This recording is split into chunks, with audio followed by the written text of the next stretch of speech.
Alright, hey everyone, welcome to Valkyria Chronicles. I'm gonna start as soon as I hit new game. Alright, so 3, 2, 1.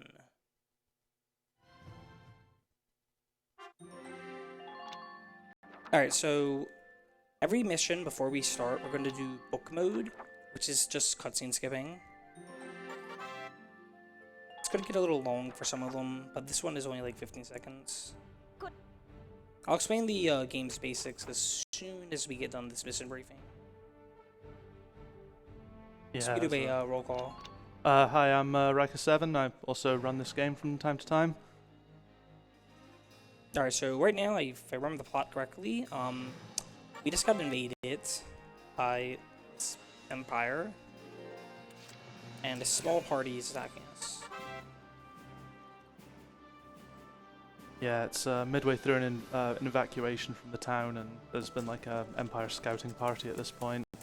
Alright, so as you can see, we have the orange meter in the bottom. That is my movement. That runs out. I cannot move. And you see that circle. So anything in that circle I can shoot. So it's a lot of RNG for whether we actually aim to our target. So I'm going to be taking this prologue extremely safe, because usually you go into the furthest away possible, but that is not a good idea in a marathon setting.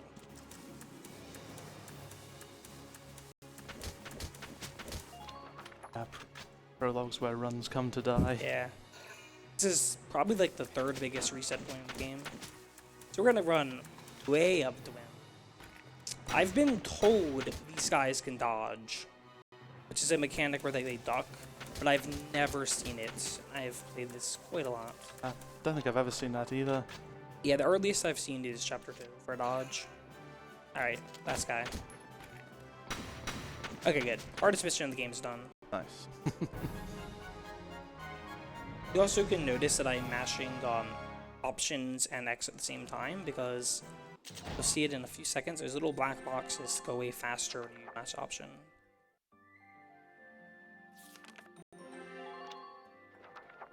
Alright, so coming up is like 30 seconds of book mode. I think in this chapter we get attacked once again while we're trying to evade. Rather evacuate, that's what we're doing. Alright, another brushing between. The early game, this is rather slow. Lots of cutscenes and mashing. It'll pick up in a little.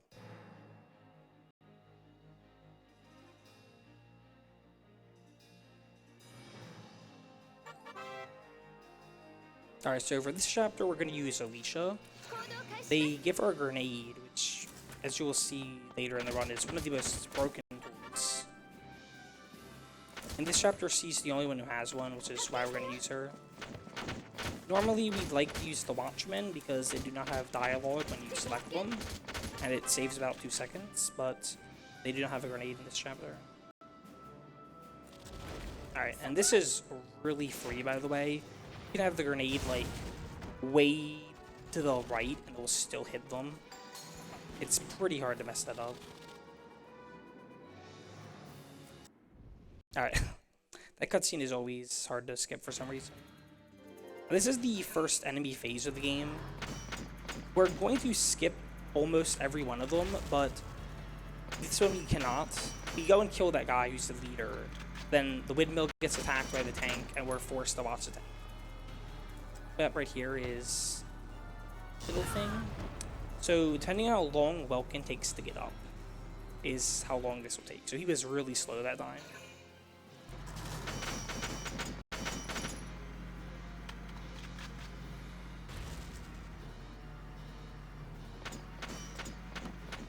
Alright, turn is over.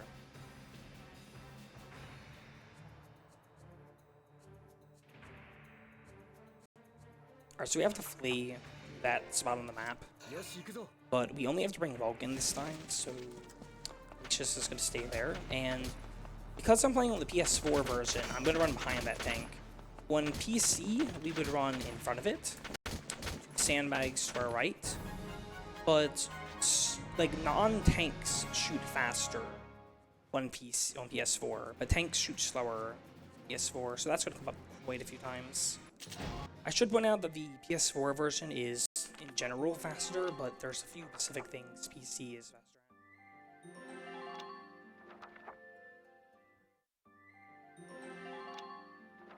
Alright, going into Chapter 2, another bit of an auto-scroller. Yeah, the first break of the run. Yeah. Unfortunately, due to a recent reroute last year, it's shorter of a break, but it's still decent. So we're gonna go and use our Watchman. Oh, no, we'll use Alicia. This game has really bad input delay, and this will explain why we do not want to use Alicia for this. So what I'm doing is I'm killing these guys because they're leaders, and leaders give them CP. You're going to see the little yellow metal destroyed. So now they're going to have less actions, which means they'll waste less of our time. And that is why we would prefer to use Watchmen. They will not have a victory animation where Alicia like pops off once he kills someone.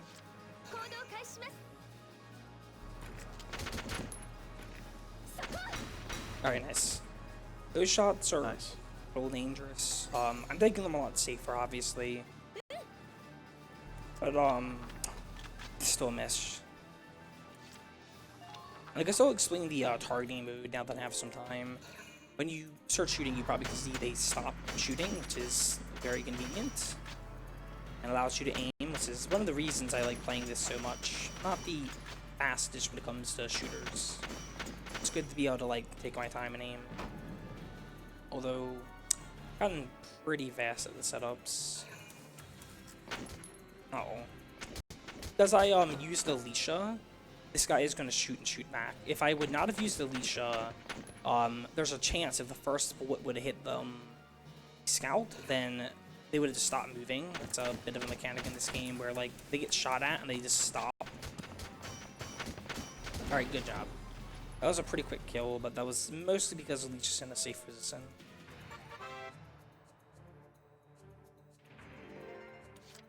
Alright, and we have to turn once again because a mission objective is to destroy that tank. But unfortunately, you don't have the means to do so.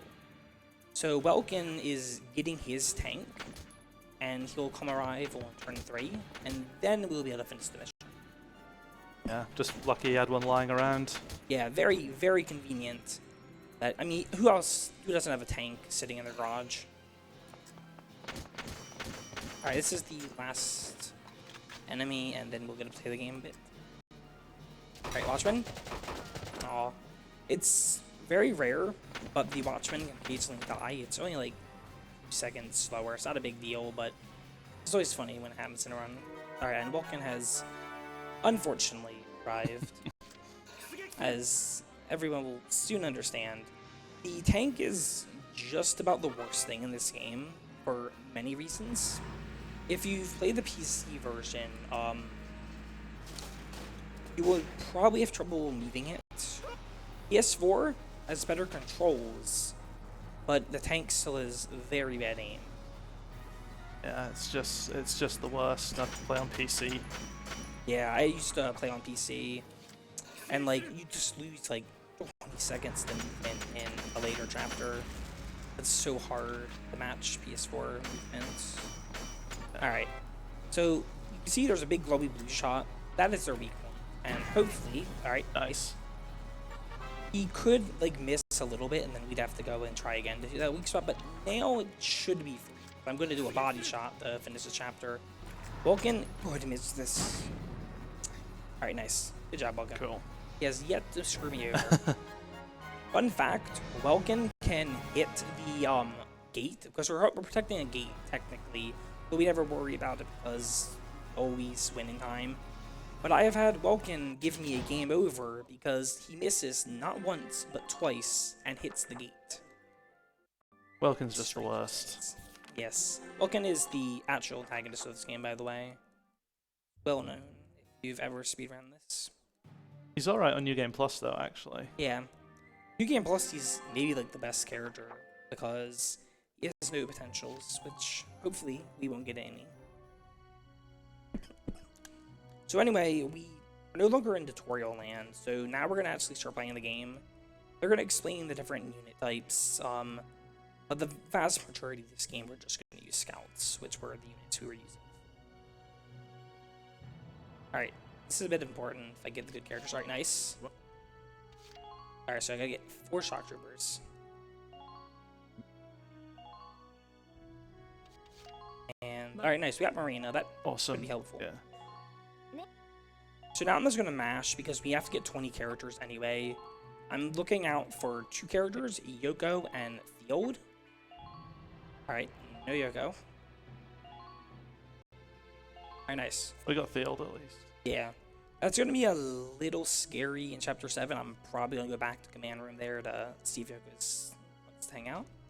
Yeah, we do have a strategy for it, but it's a bit riskier. Yeah. Alright. And in this trip to HQ, we have to go to every single area except for the first option. So we're going to level up here, but we actually do need something from each of these areas as well, so it's not just wasting our time. So the way levels work in this game is the individual characters do not have levels. Instead, this the classes do. They have different stats, but it's usually like really small differences. We're gonna be leveling up our scouts, lancers, and engineers. We're only gonna level engineers up to 3 because they're gonna give us one of the best orders in the game, which is defense boost. We'll be seeing what that does shortly. There's a fun thing on the Steam version of the HQ. The first time you visit it, if you bought absolutely everything you possibly could, maxed out all your currency, the game would just crash. Oh yeah, I know about that one. I don't know why. You can go buy like one thing, come back out, go back in, buy everything, and it's fine. But on your first visit, if you get everything, the game just crashes on you. Yeah, this game has actually some very unfortunate glitches that can happen. But most of them are just funny ones, although I don't think we'll see them tonight. Anyway, this is R&D. This is where we get our weapons upgraded. We're going to upgrade our rifles and our armor. And fun fact, I have about 600 hours into this game, and just last week I realized you can hit square to exit the R&D early. I just must have never looked at the screen. Alright, and that's the first HQ of the game. One of the shorter ones. We'll have some very long ones coming up.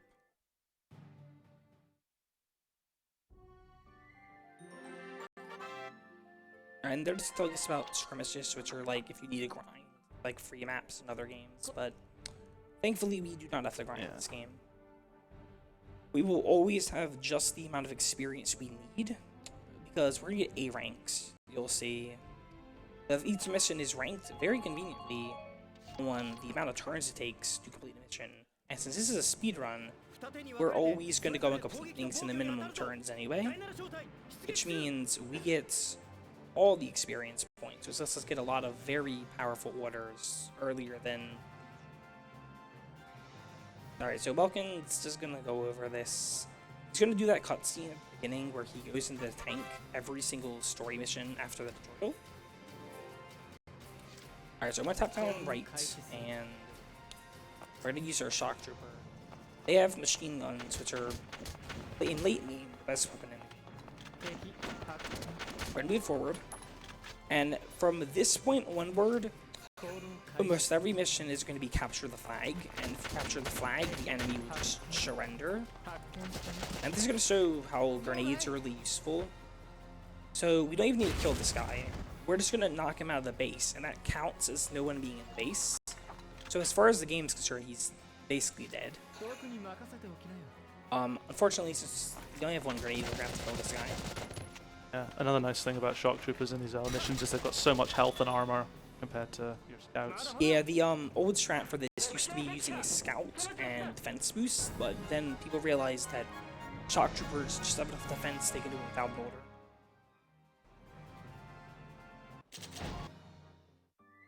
Alright, onward to chapter 4. We're gonna a big, like, mashing section right about now.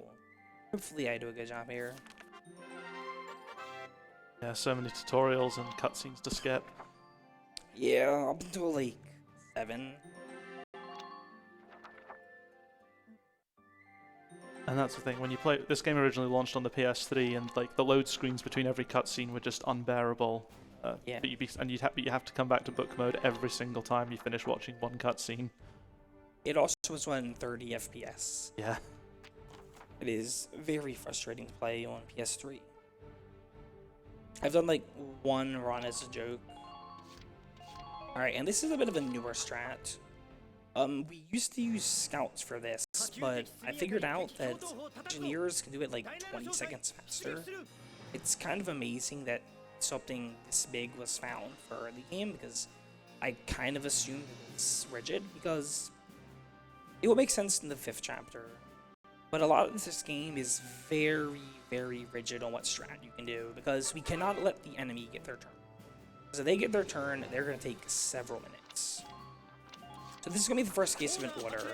Defense boost, all it does is reduce the damage that we take. I think it's going to be like, they only take 1 damage for enemies.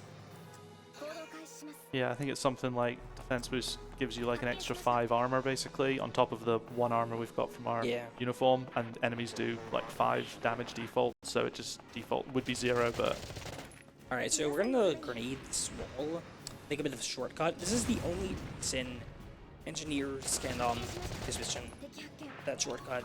Usually we have to use scouts, because the goal is just so far away. But this is the one piece that we can, and that guy's gonna help us out, because we cannot walk through there without that happening.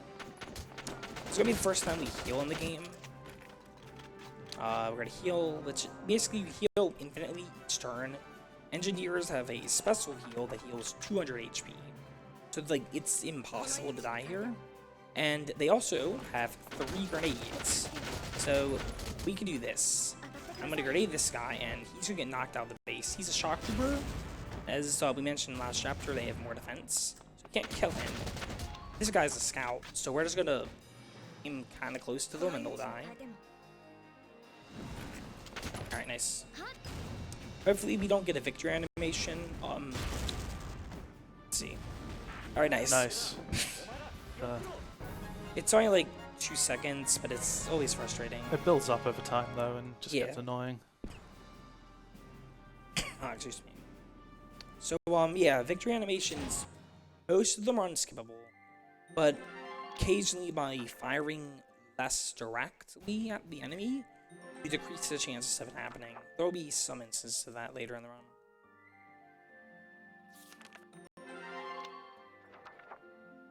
Alright, coming up is one of the longest early game chapters, and a good example of how rigid some of these missions can be. We have exactly enough CP to do it in 1 turn. And if we did not 1 turn this, the enemy phase was just like 2 minutes. It also might be the first time I have to safety save, depending on how this goes. Thankfully, you can save any action in this game, and you can make infinite saves. That's the original reason I bought the PS4 version. I had no idea that it was faster. It wasn't known until last year, but I bought a PS4 version just for faster saves, or more saves, because PS2 you can only have 18 save files, which is not very good for practicing, because I also do New Game Plus, so I had to split them between both categories. And it turned out to be a lot faster and also just more comfortable to play, in my opinion. Alright, so let's take last chapter. We're gonna use the defense boost.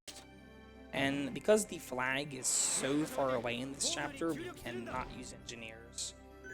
I did come up with an engineer strat, but it involves going to turn 2. This is too slow. Alright, we're gonna get a cutscene right here.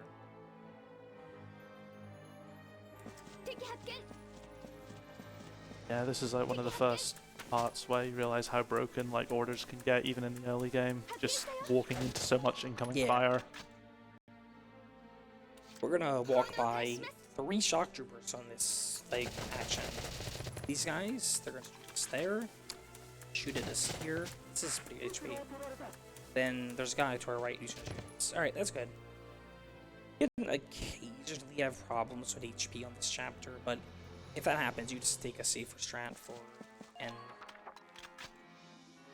One of the nice things about these sort of long-running ones is there's usually a turn to heal if you do need it. Yeah.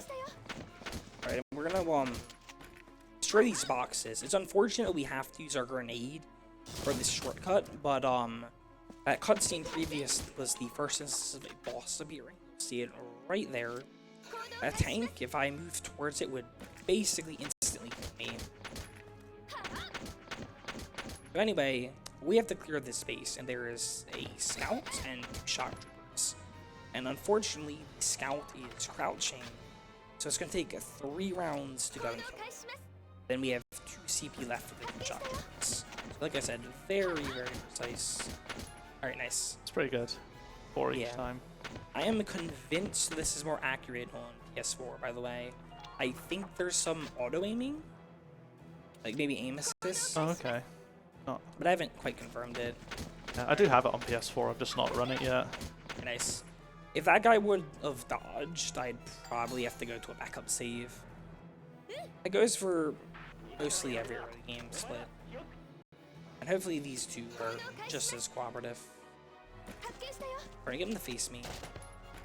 Alright, good. You ideally want them to face you. It's a little slower, but it makes aiming for them. Because as you can see, you can get 4 headshots for these guys to go down. So you can only miss 1 shot, which is why I'm going to get a little close to this guy. Alright, nice. Alright. Alright, that's just a 5. Nice. Yeah, just to put into context how long the game is, so we're just finished like chapter 5. There's 18 sort of main chapters, and some of them, and three or four of them have 2 missions in them, but most of them are just single mission chapters.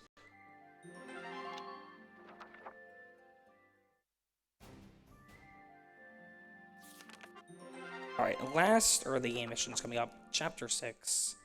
We're gonna be taking a trip to a desert. This is where I kind of get lost in the story. I haven't played this game casually in like years. And as far as I'm concerned, we just randomly go from location to location. I think we're in a desert because there's a temple that the Empire is trying to do. I think like they want to go and get this super weapon, which we'll see at the very end of the game what they've been working for the whole time. Yeah, I think the story for this particular mission is that they've spotted Empire scouting around the desert, and they have no idea why, because there's no useful resources for the war. Oh yeah, okay, that makes sense then. Alright, so just like chapter 5, we're gonna use defense boost on Alicia.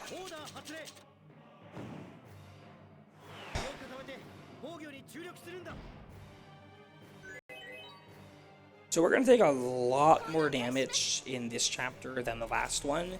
So, and we're gonna have to heal a minimum of 1 time. So first, we're gonna get attacked by 2 shock troopers, and they're gonna have a really long time to get us down. This is 100% sure to heal. Yeah, that was quite unlucky there. Yeah, 52 is very low. But fortunately, there's no risk of dying in this chapter. I don't know, have you seen some of my early runs? Yeah, I think I used to like forget to use defense boost and just like die instantly. Because if you try to move across the map in this game without defense boost, you're gonna get shredded like in 1 second. Alright, yeah, we have plenty of HP. Yeah, so the turn that the sandstorm starts, we're still not obscured, but I think now when you select it, we should be obscured, so those guys are gonna be much less accurate. Yeah. It helps with getting away kills. So as you can see, we got 1 guy in the base, and we're gonna do what we did in 4. We're gonna grenade them, and then the entire map is gonna surrender. There's like a lot of stuff on this map, but we're just gonna ignore all of it. Yeah, like 3 tanks and about 20 guys. Yeah, but if we capture the flag, they just have to stop. That's the rules of war. Alright, and I should have. Yeah, we would have been dead. Nice. But I actually was at 91, so I was barely a 2 kill, which is kind of impressive. I got really beat up on the first one. Alright. Tutorial and early game is over. We now get to move on to the longest mission in the game. Chapter 7. It's the mission that seems to that breaks most casual players as well. It's so ridiculously difficult for where it appears in the game when you're first playing it. It also breaks people who speedrun this game because it's equally frustrating, just in a very different way. Yeah. It is by far the biggest reset point in the game. You gonna go look for Yoko as well? Oh yeah, I'll do that. Thanks for reminding me. It's been a while since I've went to command room.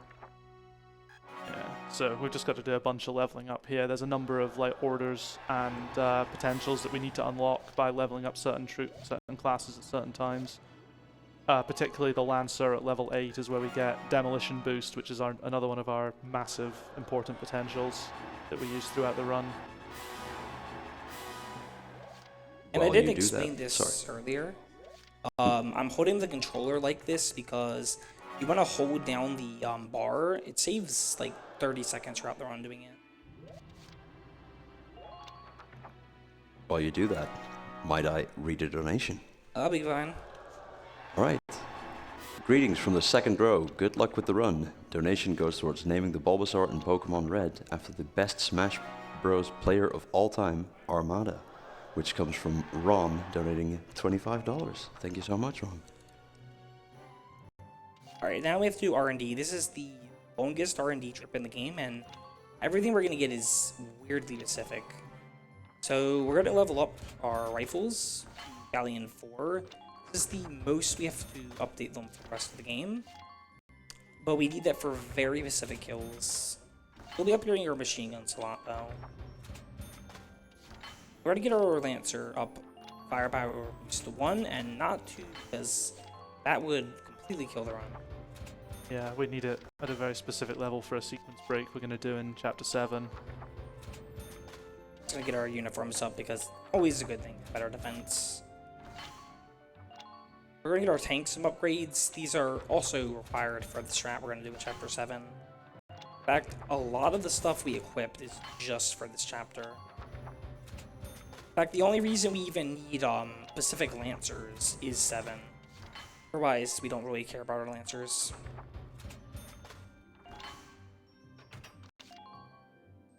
It's going to raise Vulcan's accuracy. It probably doesn't really affect anything given how much he misses, but it's just part of the muscle memory at this point. And we're going to get expanded capacity. That is very important for the next chapter. Alright, done with menus. You're not going to have Yoko then? Oh yeah, it's fine.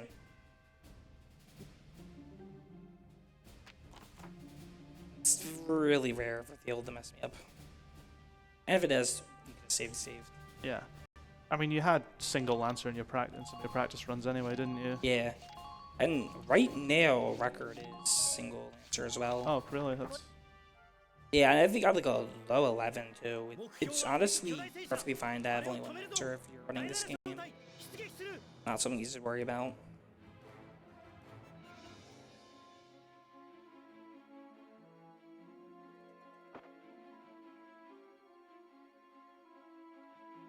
Alright, so this is going to be our first boss that we're actually going to fight in the game. It's that very, very big tank you see in the background, and we can't start fighting it till turn 4. So in order to make the enemy phases go faster, we're just going to kill everyone.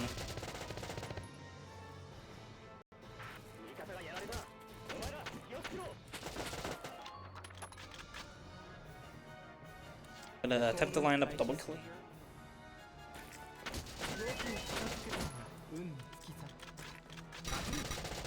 Alright, nice. That is surprisingly consistent if you do it from the range that I do it at. Yeah, and, yeah, sorry. I'm gonna take this a little safe because you can die here if I do the movement that I usually do.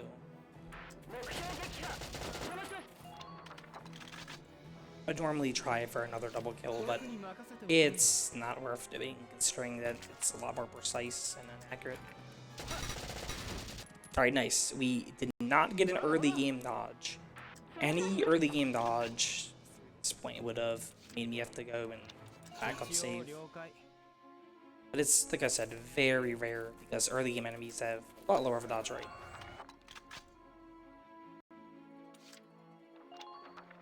Alright, so we're just going to be waiting for Maximilian to let us win, so this would be a good time for donations. Alright, we've got another donation from Wandering Mind, who donates $20 to say, Wandering Mind here, good luck with the run, hi to the Valkyria Chronicles community, glad to see VC1 at ESA. Awesome, cheers. We've also got a $50 donation from Bullet Dancer JJ. Hello from the United States, donating during one of my wife and I's favorite games from the PS3 era. It's interesting to see how the game can be routed so effectively. Good luck to you and all other runners in the marathon, and thanks for supporting such a great cause. Hey Bullet Dancer JJ, thank you for supporting such a great cause. Yeah, thanks. Yeah, that's awesome. And yeah, if you like the routing, wait till you see what's about to happen with this tank. It's just ridiculous.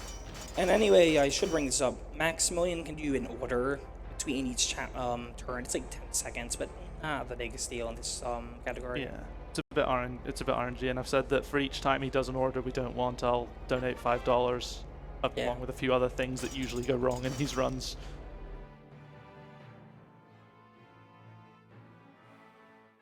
Alright, last turn, then we'll begin the sequence break. Alright, nice. We only got one order. Oh. That is also very good because I am doing field only, which we could do the really fast strat here. Yeah, if he does the order, then all his little turrets that he has around the tank just get really, really powered up, and it just becomes a bit more risky for your lancers. They're running around trying to destroy various radiators. Yeah, radiators. Alright, so we got a demo boost, and we're now going to use it.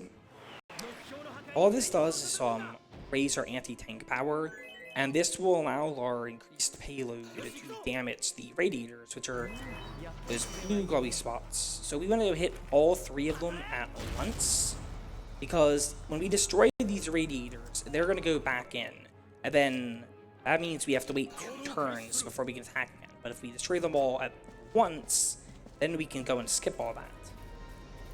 But the setup to do it is very annoying. Yeah. So you saw I got Tank Slayer. I need that to happen 11 times. And it can take 1 second, it can take 3 minutes. Yeah, it's like, what is it, like a 1 in 11, 12 chance every time you go near some kind of tank, Yeah, it's actually supposed to be near 2 tanks, but this just happens to count as 2 tanks because it's a boss, I guess. I think it's theorized that maybe the turrets do it as well. Like each of those are armored units. So when we run out of movement, we get to play the ladder game. Alright, nice. It's not too bad. Yeah, it can be a lot worse. That's 2. Yeah, this mission was designed to be done in a minimum of 9 turns. We're going to do it in 4, it's another reason why this mission is so horrible when doing it casually, because 9 turns to get an A rank. Yeah, and there's another thing that's going to happen is another boss is going to arrive after we take out 2 of the radiators, or I think it's 1. I can't remember because it's been a while since I've done this casually. I actually can't remember either. Even when I play this casually, I do this strategy because. And this boss is very scary. It's Solaria. She can kill you like in 1 shot, and you cannot damage her. And that really makes it hard for new players who are already like having a hard time shooting this thing, and then they get Solaria, and like also there's like 6 other reinforcements. Yeah. But we'll never see that. Yeah, because Silveria brings a rapid-fire laser gun to a World War II rifle fight. Yes. Because that is the thing in this game. She is a Valkyria. It basically means she has superpowers that make her invincible and able to go and destroy tanks with ants. I mean, to be fair, we can do that too. It takes a little longer. Alright.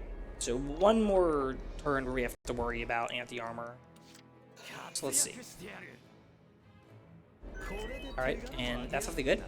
Nice. That works. We got it, but it was in the good way, not the bad way. If I would have gotten anti-armor and Tank Slayer, I would do too much damage, and that would ruin the sequence rate we're doing. But if you just get anti-armor, you actually get an instant Tank Slayer, basically. Alright, and this will destroy all 3 of them. Now, all the cutscenes are going to play at once. Yeah. Vulcan's going to get a little confused on how many radiators we destroyed. Like, he's going to say, alright, we got 1, then we got 2 and 3. He's going to be weird. We get a cutscene of Silvaria showing up. Oh, yeah. So I guess he does show up after 1. You'll hear her, you just won't see her.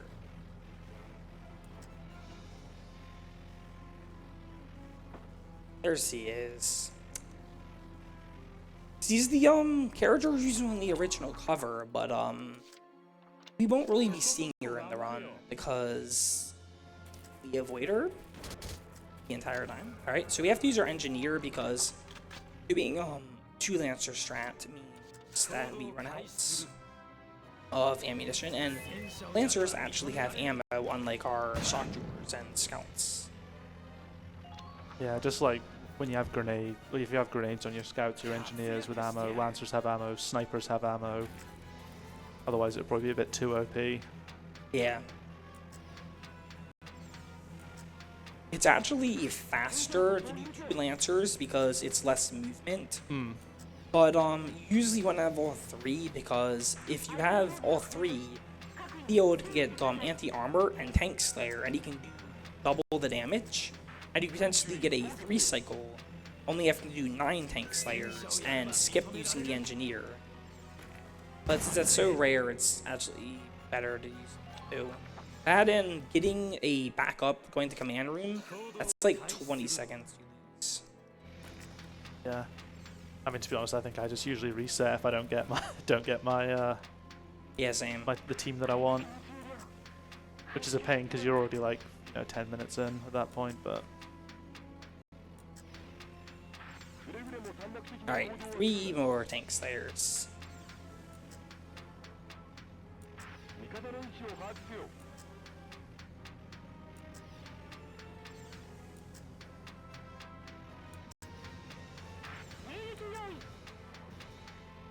Do it, Theo. oh wow, what is this? What is this? The old RNG? We've gotten into the really bad RNG yet. Sure, he's gonna make it up for it in the next one. You can hear that sort of whirring every time you get to the top of the ladder as well. That's Silvaria sort of charging up her Yeah. I can't even remember what it's called, something like Spiral Lance or something. Yeah, if I were to stay still for like a second, Theo would probably almost die. But I'm just gonna keep mashing.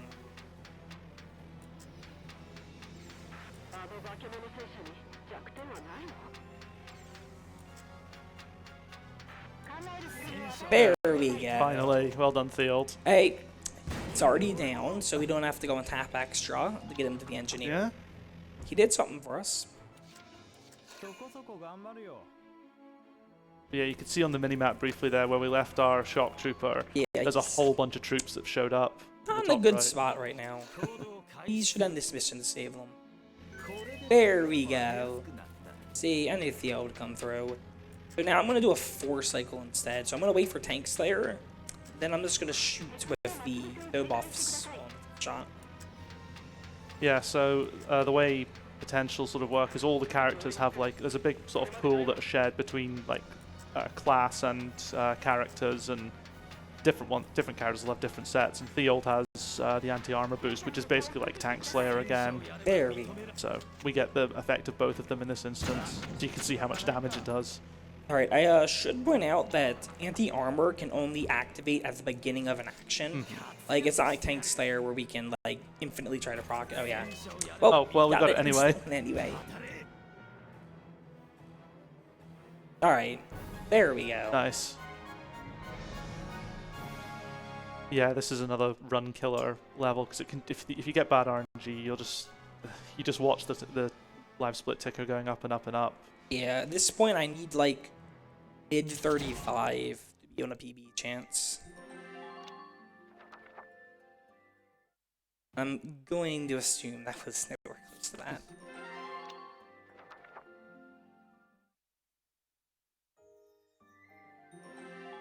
Alright, coming up is 8-1. This is going to be the first chapter that has 2 missions in it. And what happened was, after chapter 7, we got struck by, like, order, and that separated Alicia and Welkin from the rest of everyone.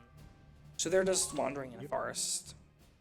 And Alicia sprained her ankle as well, so it's a turn-based escort mission. Yes, it is effectively an auto-scroller that is 7 minutes of walking forward. Because unlike Chapter 1, we need to get both Welkin and Alicia to the goal. And the goal is all the way at the end of the map. So we're going to first use Alicia, and you'll see that she has reduced movement and is very, very slow. Yeah.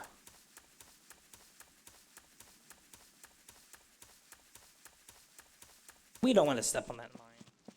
Not yet, anyway. Right. Alright, thanks. I've actually had that kill fail almost every one of my practice runs. It's pretty rare, but if it does happen, you lose a minimum of 15 seconds. So anyway, we're going to use Alicia again, and there's a tree. We want her to be in front of the tree, and she's just going to stare at the wall.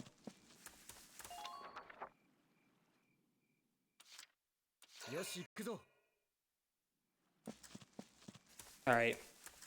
So next is Welkin, and he's going to have to do a pretty important thing. First, we're going to get a cutscene about lights. This is because he's explaining that there's shortcuts that we take will be able to avoid the enemies. So we're going to walk in front of this plant and speak to Alicia through the wall. This is a Panisera plant, and when we use it, it's going to heal her so she can walk a little more. We're doing this so we can get her enough movement in 4 turns. I'm going to make sure I stop right before that bridge, because if you were to move a little bit more forward, potentially you can have the AI do very wonky behavior, and it will completely kill the run. The AI just take their time running around, doing not very much. Yeah, I should also point out that this is one of the things that's slower on PS4 shuffling. On PS4, it is very, very slow. So this is actually one of 2 missions in the entire game that PC is faster. Alright, I'm pretty sure we got the AI manip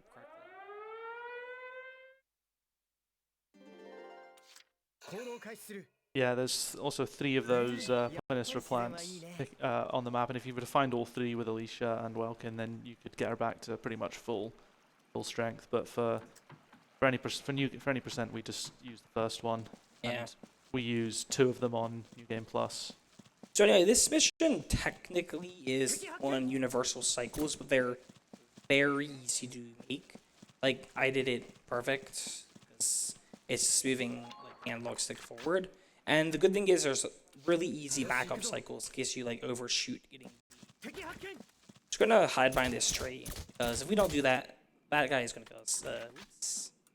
Alright, hopefully this works.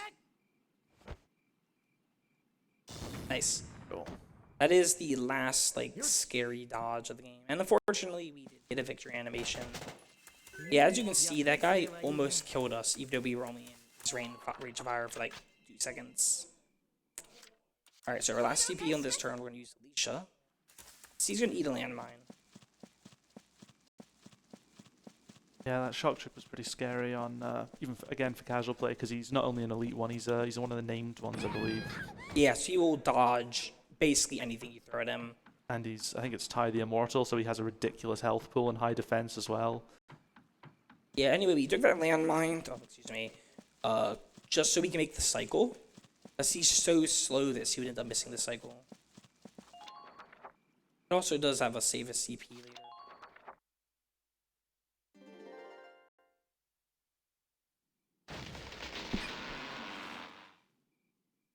While that looked close, the mortars are pretty specific. Like, if you're not in the circle, you'll live. Alright, so this turn we're just gonna catch Alicia up the Welkin, so I'm gonna take 2 actions. You will notice I'm rather low on HP, but that is perfectly fine because unlike Welkin, where he had to go and kill the scout, so he had to go and move positions, Alicia doesn't have to do that. So she's gonna take the grass instead. And it's because Vulcan, by the way, destroyed the scout that we can do this in the first place, because the scout would give Ty the vision, and then we just get killed. See, he almost sees us, and then we just disappear. So close. Gotta be faster. It also protects us from the spotlight as well. Yeah. Because if we were to get into that searchlight, both of us would die. Yeah, there's a few of them that you can kind of set off, and it's not a big deal, but that one there, it's really critical that you don't get seen by it. If you do, you better hope you have a safety save or it's run over. Alright. So turn 4 is coming up. All we're going to do is walk to the end.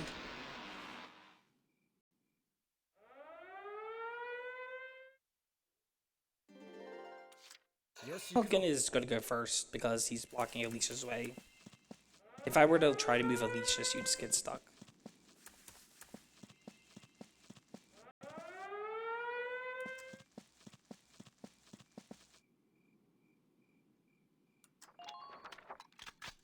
Alright, and this is going to be 30 seconds of slowly inching forward.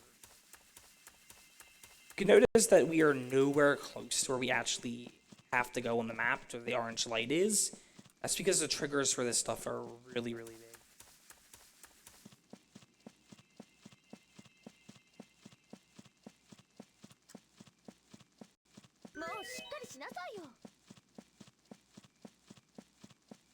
Alright, there we go. Nice.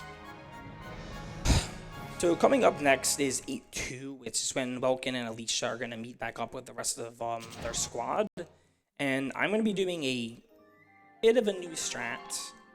It's found late last year that is rather risky, but it's so much faster that even if I get bad luck, it will probably end up being faster than the old strat. And we're back to deployments because we have our squad. So Vulcan and Alicia are with them, but they're sadly on the other side of the map. So first we have to get Vulcan there because apparently they cannot operate the tank without him. Yeah, and without Welkin in the tank, you can't give orders either, which... Yeah, and in this case, this mission is so silly. You're gonna see it in a little bit. There's a castle wall, and it is coded that only Vulcan can destroy it. Like, even the most powerful anti-tank weapons in the game will never hurt the wall. So you are required to walk Vulcan all the way over here. We're going to get him here in 3 actions. The old strat used 2 actions and would use multiple landmine boosts. You can see the mine right there, and then there's going to be another one. Unfortunately, you'd have to heal twice, which is the reason that it was so slow. And it was also quite risky, because if you get even slight teleportation, like sometimes the game, if you touch like sort of out of bounds areas from mine boost, the game will just teleport you right back to where the mine was, in which case you've lost all that movement. Yeah, then you end up having to do the strat that I'm going to do. Alright, so this is going to be our first safety save of the game, because Welkin is going to do a lot of stuff this chapter, and messes up even slightly. This is going to be a rip.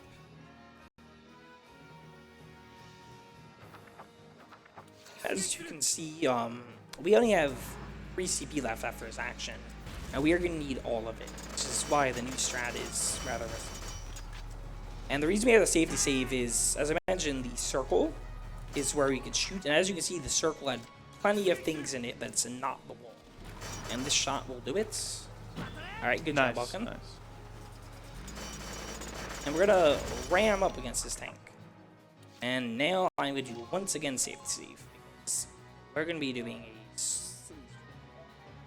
So remember when I went through chapter 3 and I a scout, and I wanted this one specifically? This is the only reason we want that scout. They have a potential called Power Scout, which is going to let us, hopefully, do this. Alright, so we did get it. That does not mean we're out of this, and I need 3 out of 5.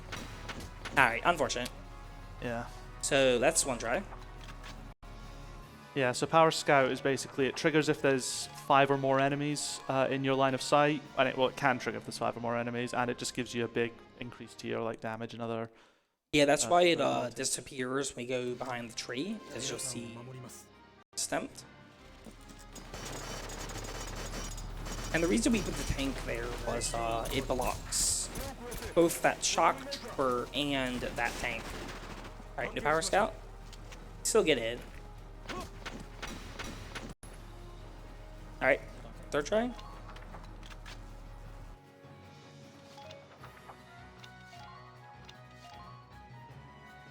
Yeah, it's just one of those instances where RNG can really not be your friend because we're on such a tight sort of number of CP options. With the old two strat, even though it was a bit slower, you know, you had two chances with. Yeah, so it's more or less 100% consistent, but it's so much slower that this is still faster, even with all this. All right, getting closer. Just need power scout. So anyway, the reason we're blocking the shock trooper in the back is because if they were to shoot us, we'd get attacked down, and in that case, we would not be able to get the kill, even if we got power scout. And when you start reaching sort of the midpoint of the game onwards. Oh no, we got attacked down. Didn't get it. That's we'll definitely need power scout then. Yeah. All right, so we did get power scout, but now we got attacked down. Alright, close. Unfortunately, we got attacked down. Yeah, it's not usually this back. bad. Yeah, we're just getting a little bit of bad luck, that's all. Alright, so what's the 6th try? This is almost getting to the worst I've gotten.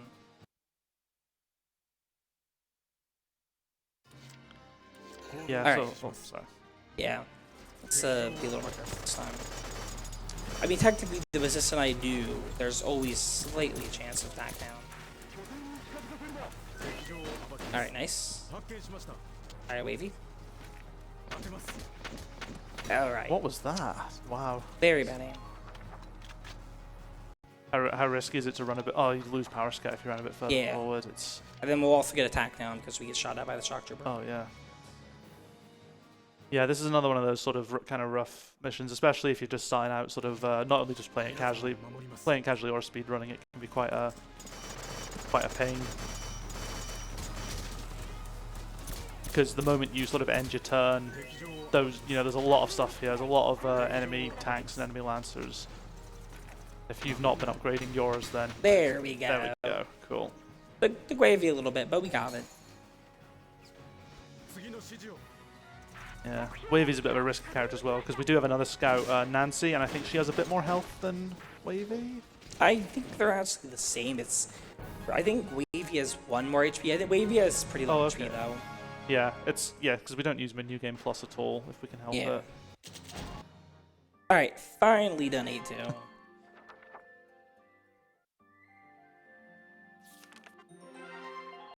Nine's a bit of a nice change of pace for the missions. Base, I mean, do you want to talk? Yeah, well, so from here on out, the game is a lot more consistent now that we're done 7 and 8-2. Oh yeah, and I should explain those, pieces in book mode that have an asterisk. They are cutscenes we don't have to skip, so I'm always going to move over them. Yeah, they're usually sort of like slight non sequiturs from the story. Sometimes they show just characters not doing anything specific to the story, just sort of hanging out, doing their own thing. It's a bit weird. There's so few of them. It's a bit weird that they bothered to make them sort of non-essential. Yeah, almost all the chapters don't have them. It's like probably like 7 or 8. Yeah, because like the sheer amount of time you spend in cutscenes in this game is crazy. Like I think your average casual playthrough, you're looking at like 14, 15 hours. Yeah, so cutscenes. Yeah. So anyway, this mission is a bit unique because the enemy is going to go first, so we're going to have to wait until they drive forward. And so the point of the story is the Princess of Gallia got kidnapped, so we don't want to kill her.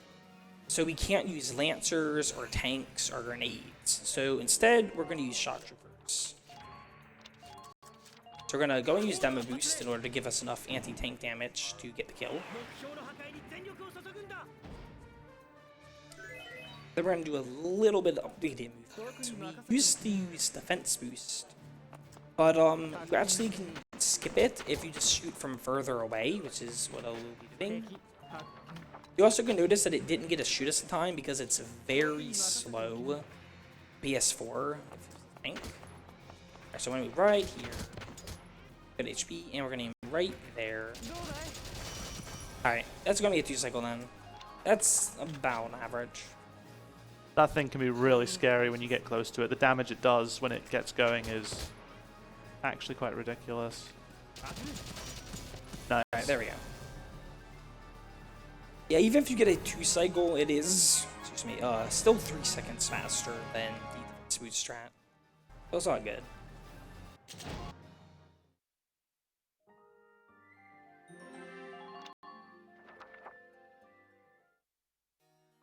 Alright, on to what is pretty much my favorite chapter in the game, 10-1.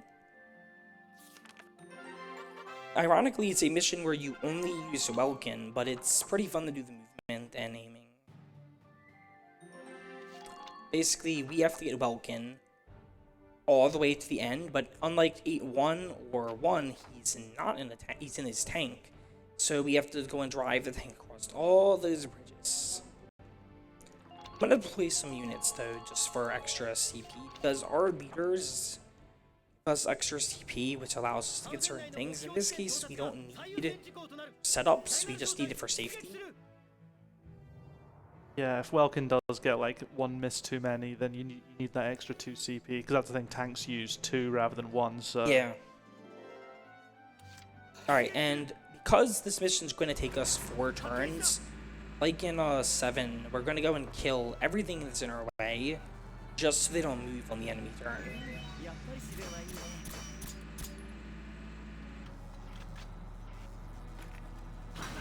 Alright, good start. And Welkin could fail potentially every single action that I'm about to do. But it's not that bad.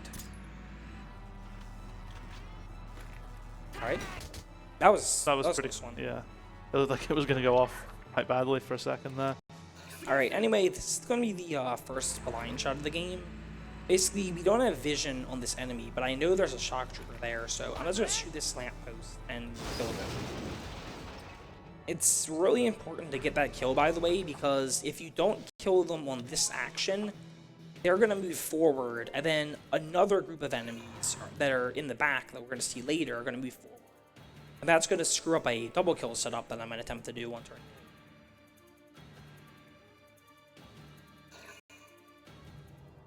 Alright, we just wait for the tank to shuffle. We'll begin turn. We're gonna be warned that there's searchlights, but excuse me. They don't really do much damage anyway, so it's not a big deal. If we did get seen with them. So I think there's a tank there. Yeah. That blind shot is important because we'd like to take out this tank in the minimum actions. Welkin can miss that because the circle is so big, but if you aim in the correct spot, it's pretty rare to miss. If you're feeling in the mood for gambling, you can sometimes try and take a shot at the radiator as well, yeah. But it's... Alright, we're gonna go for a double kill. Nice. That is weirdly specific. Sometimes you hit it even if you're in a bad spot, but sometimes you won't. Not really sure if it's just like slight variations in damage or not. Alright, so we're gonna finish off this tank in 2 actions. Excuse me. I'm gonna move slightly forward. I'm attempting to get into a specific position for an AI manip for next turn. There's gonna be a Lancer that's gonna move, and I want them to not see me because otherwise they'll shoot back. But I also don't want to be too far back because then they're gonna go and be very far away, and I will not be able to take them out on this next action. So this is good. Alright, yeah, nice. So now they're in a position that's not going to shoot at me and should be easier to shoot at them. But it's still inconsistent because you're going to see that Welkin is rather far away. Yeah, the Lancers aren't particularly scary unless they can hit your radiator, but if they hit your treads, then you're in a bit of trouble because if your treads go, then you're not going to get any decent movement. Alright, here we go. Yeah, that's usually what happens. So we're just going to take them off this turn. I'm going to do body shots because they're more accurate and we already got about half his HP. And there's another Lancer, but they're hiding, so I'm going to just do that. Alright, nice. The game did not freeze. On the PS4 version, when you, like, people out of cover like that, occasionally the game will freeze for a few seconds. Say another blind shot, by the way. We want to do that because we're going to want to do the next bridge in 2 actions, as you'll see next turn. That we can move forward immediately when we get to that point. I move a little bit forward because I'm trying to get myself into position to take only 3 actions on turn 4 to get to the base. Alright, nice. If I were too much forward, they would see me and I would game over. So very important to avoid that. Yeah, you can generally see like these various lines will appear going from your character to other places, and depending on the color of the lines depends on what's happening. So yellow means you can see each other, orange means that you're in firing range. Right, and as you can see, there's a scout on the top of the hill that's shooting at me, and that means your movement was really good and you're going to get the 2 cycle.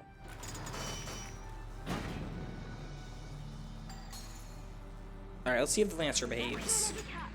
Alright, that's bad. I think we're good. Alright, good. If that guy were to fall off the cliff, it would take a very long time to get back up, and the game would freeze for 5 seconds.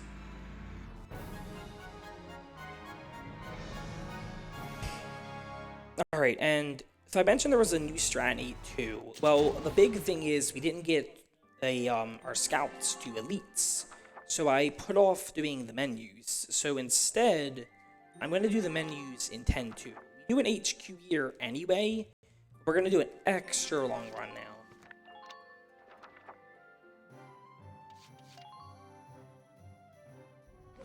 So when you hit level 10 with any, no, it's level 11 with any class, you get elite, and they generally unlock some new equipment. So scouts will get grenade launchers, which are really important for the run. Shock troopers get flamethrowers, which aren't as important for the run. But you want to continue leveling them up because you'll get new orders and new potentials as well. Yeah, like right there, we just got attack boost, which is going to be used later in the run. I think it actually used to be. I don't know if I used it. But it's on the way to all units attack, which we will need. And we're just leveling up shock troopers and snipers on this chapter because it's faster. Because if we level up on multiple classes on the same turn, we save an animation with the drone instructor.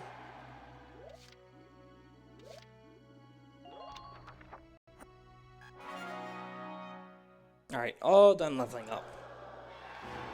We will not be going to HQ for a very long time. And that was the main thing, by the way, that we want to hit that, excuse me, order caution. We will be using that basically in any scout mission for the rest of the game. And speaking of scouts, mid-game, we're going to be using scouts for the next, like, 40 minutes. Because at this point, the maps are just so big that there's really no way you can complete a map with non-scout. Yeah. I mean, we'll be visiting HQ just before 11, won't we? For, oh, yeah. For uniforms. But. Yeah, that's a bit of an annoying thing. I'll explain it when we get there, why we have to do that menu 11 and not 10.2. So anyway, we placed a bomb below this train. It's on a very high up perch. I will attempt to show it. Right there. That's our boss, but we cannot directly kill it, so we're going to blow up the bridge that it's on. But first, we have to get rid of the enemy reinforcements. Alright, that was close. If I was above 265 HP, I would not have to heal, but I'm going to heal because I got 245. It's a bit close, though. It's very rare that you're going to... The thing that is why you have to heal is going to happen. I'll explain it when we get there. But for the sake of a marathon, it would be not very smart for me to skip. So I'm going to end turn, and you're going to notice there's a tank across the bridge. That's going to shoot at us, and that is why we have to heal. But if it headshots me, it's very, very rare. It only has happened once in my playtime. It was the very first time I PB'd. And if that does happen, I will die and have to use another save. But it's so rare, I highly doubt it's going to happen. But yeah. He's just gonna miss. Didn't even have to dodge. Yeah, I've had it happen to me once before as well. It's always unfortunate. It's really not fun.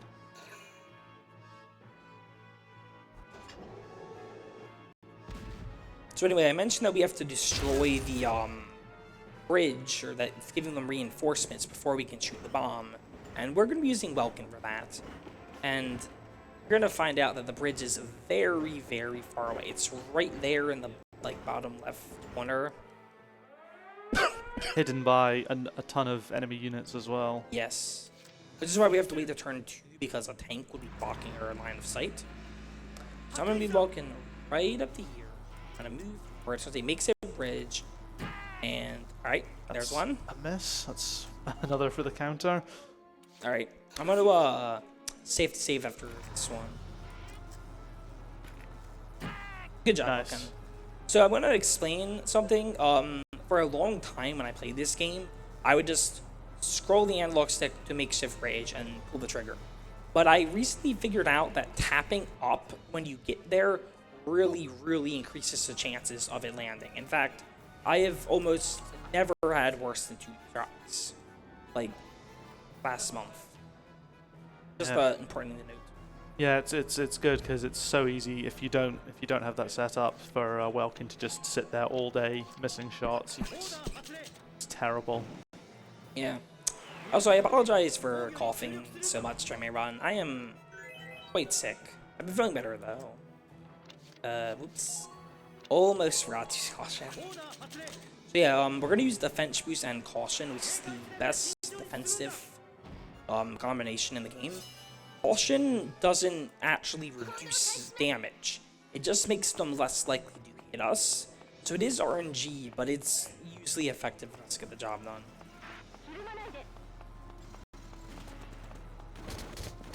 So yeah, you can see how little damage is actually coming in. Normally you'd be dead if you didn't have those orders at this point. It's crazy because caution, yeah, on average about pretty much halves the damage you're going to take, and then defense boost is just a flat reduction on top of that. So again, most sources of damage are just going to do 1. Yeah, I think we're going to take less than 100 damage from HP. And it's especially important because you get that defense down to sit on top of your defense up, so you need the caution anyway to sort of cancel out. We're going to take the elevator, then next action, let's shoot the bomb, and we're going to end the chapter. We have a bit forward. We don't have to go anywhere close to where that flag is, as it is with every other chapter in this game. Alright. Oh, nice. That is a battle potential. They're quite rare in this category, but if they happen, it wastes about 3 seconds. The only reasons you could get that one, by the way, is because I just leveled her up to an elite. And now she has access to undodgeable shot. Yeah. That bomb stood no chance. Oh, poor Rhaegar. He's gonna vault over. Yeah, it's like in this sort of run, because you tend not to have to shoot that many enemies, you tend to get undodgeable shot when shooting things like tanks or explosive objects, things that are never going to dodge anyway. So it is just always wasted time. And it's particularly bad in New Game Plus, where we use an order that basically makes potentials trigger all the time. Alright, so anyway, I think we mentioned this last chapter. We're going to have to go back to HQ, and while it is inconvenient, it's because we're going to need an extra armor upgrade for this upcoming chapter. And if we were to do the HQ in chapter 10-2, we would not be able to get this upgrade. Which would mean we are almost guaranteed to die in 11. Because as you're going to see, we're going to get shot at a lot. Alright, so I'm going to get up to E7. Gotta be a little careful because there's occasionally an interface glitch where it will show that you have the old upgrade, or you actually got the new one. Alright, we're gonna do some stuff with Welkins. That will come in much later. And finally, we're gonna equip the alley, which is also very much later. The armor is the only thing we actually need, but since we're already in R&D, we might as well do that. You can alternatively do that in chapter 14, but it's just preference. Yeah, since we've done the last mission, we've now added a new tank to our team. The Shamrock has joined us. It's a bit smaller, a bit more of an anti-troop. Good for anti-troop support. Yeah. As we'll use it actually for every non-tank boss kill in the rest of the game. That won't be for a while. So anyway, we're going to be storming this beach. And this is going to be a 2-turn mission, but fortunately, we have a method to make it so the enemy phase is actually instant, so it's not going to be like waiting. So first we're going to go with Alicia. And we're supposed to be healing because we're going to be running past this, and that is going to do a lot of damage. Just like, oh wow, oh, wow. Okay. Nice. All right, Don't even need to heal. Good cycle. Alright, so I'm going to make sure that there's no white line. The yellow line's fine. And I'm going to end turn. We don't want sight lines to be on us because obviously we don't want to get shot at.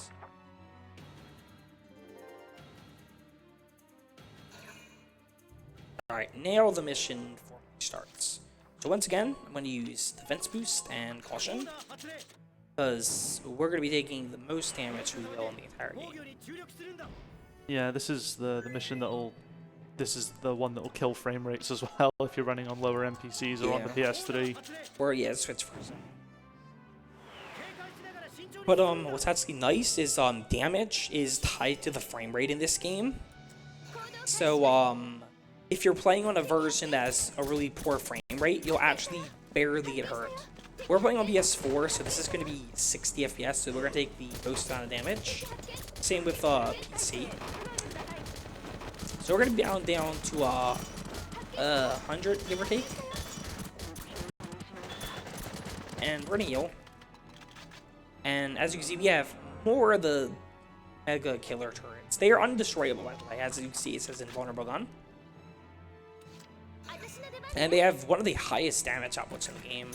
So even though we have Defense Boost and Caution, which usually makes you invincible, these particular guns are so scary that even with all these orders, we're still gonna get shredded. Alright, that was pretty good actually. Yeah, I practiced what's gonna be coming up with about 120 HP, so don't forget your safety save. Oh yeah, I know. Yeah, I definitely want a safety save for this because we're now in mid-game and the enemies are all elites, which means they have a lot higher of a dodge rate. And while there's many things that can go wrong in the next action, a dodge, there's no backup. If this guy were to dodge, I just would have to most likely end the run. Alright, no dodge, and no teleport. Nice. Alright, so what we were referencing when we say teleport is this map is very unique. If the sandbags, we just lost a grenade, so you'd think the sandbags would destroy it, but the tanks prevent that from happening. So this is the only grenade launch in the game that is not 100% consistent. And, oh, I did mention, but we used the tank to kill that guy. That happened so fast, so I didn't really have time to explain it. Alright, and onward to Chapter 12. This will actually be a return to Chapter 2's map, if you remember that one.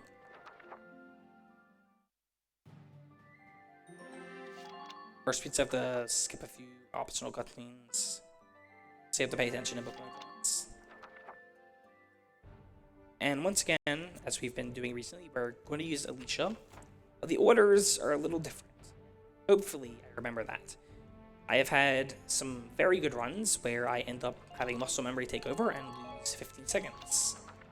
So here's hoping I can remember to not tap up twice. I have faith. I believe. Alright, don't use Caution. I mean, it wouldn't actually hurt anything, but it's just a waste of time. This is quite a nice chill map in between two kind of rough ones, so it's... Yeah, the next mission is also a major running killer for similar reasons. I mean, even casually, I think this one's quite nice. There's a lot of elite snipers, so you have to do a bit of dodging, but even when I think I played this for the first time casually, I didn't think it was that bad. Yeah, it's like a briefer mission. Anyway, I should point out that the orders are a little different than the older route. This used to be Caution and damage boost, but it's like less deep but in bad. puts to and defense boost.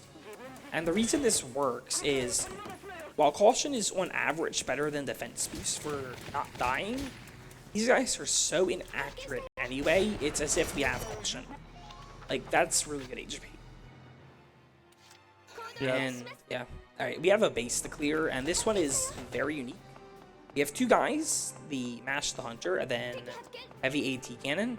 Either of these things can move, but they're still going to cause a bit of problems. Hopefully this works. By the way, if this guy was not a sniper, this would be a nightmare of a mission. Because snipers can't turn around. And he's a named unit, so he would dodge every one of our shots. And this is why we use demo boost, by the way. The weak spot for the heavy anti-tank cannons are actually the operator. So by shooting the operator, we can kill them very quickly. Yeah, we're going to start seeing a trend of using scouts to kill heavy armored machinery. It's so ridiculous. It just proves how broken the order system is in this game if you know how to use it. Yeah, we're going to be using the most broken order in the game in not this chapter, but the next one. Coming up is like the last big run killer. That is chapter 13. Yeah. Do a bit of book mode then. It's gonna be a little unique of a start because Welgen is not going to be available because there's a big rocket field and Welgen is scared of rockets, so he doesn't want to deploy. It just makes this a bit more difficult than it has to be. We also get to see a cool little trick shot in this one. Yes. It can be a pain to learn, but it's really cool once you can. It's really, excuse me. It's really precise, but once you get it down, it's 100% consistent, barring a dodge. Alright, and no Welkin, so we don't have to have him go and tell us to move out. That's the rocket field I mentioned. If you're in that red area or not in the trenches, you will die. So first we have to move Alicia all the way across the... We're going to be shot at by a scout, and as long as you don't get us to like 220 HP, you don't have to heal. Very nice. Some nice movement. Yeah. Alright, and next is something that could troll me eventually. We need to end turn just like we did in 11, but we don't want anyone to be seeing us, so we're gonna have to cure this guy. Alright, nice. Cool. If that guy, excuse me, if that guy would have lived, we would have shot up the wall, so we would not have died. And as you can see, we have no sight lines, so that means nothing's gonna happen to this enemy phase. We do get to bots the rockets, though. And yeah, just a safety save before this. Yeah, because if we get a dodge, there is no backup. Yeah. Similar to 11. This will be the last time in the game that we have to worry about dodging, though. Because from here on out, we're not going to engage any foot soldiers, which means no more dodging. So first, we're going to go in this corner. I'm going to switch to Ragnade, but we're not healing. Instead, we're using it to set up. So I'm going to, like, up around here-ish. I'm going to move all the way up and tap down once. And if I did that right, both of the shock troopers that are in the base will be out. Alright, so no dodge. Nice. We're not done yet, because we have to not die. Alright, a little low HP, but fortunately, I can do the backup. Yeah. In fact, I'm probably just going to do it for safety's sake. Yeah, I think probably worthwhile. So yeah, both those shock troopers were both crouched at sandbags, so that was like a really precise shot to try and get both of them to flip over the sandbags. But there's like, if you get like your aim even slightly off, then they'll maybe sometimes teleport back in. Sometimes they dodge as well, which just is a nightmare. Alright, so we're going to turn right away. And then I'm going to use defense boost. Just so we don't have a risk of dying. Yeah, you're going to get to see a proper demonstration of how absolutely broken Demolition Boost on a Scout is. Because, unfortunately, there's a tank in that base. So we are going to have to go and take care of it. Alright, and I did practice the backup movement, so I'm not gonna mess it up. Because normally we'd like to get there to the tank on this action, but I'm not gonna have enough movement. And also, Citadel playing on PS4 because that tank, if you were playing on PC, would actually shoot at us, but it's too slow. There we go. Foot soldier takes out heavy tank. Of course. It seems like a really weird design flaw to just have, you know, the power supply radiator just sticking out the back of all the tanks. Yeah. Not exactly sure. They do get smarter later in the game. They start putting wood around them to cover most of the radiator. But that is not until chapter 14, and we're never going to see that because we're never going to shoot a tank we don't have.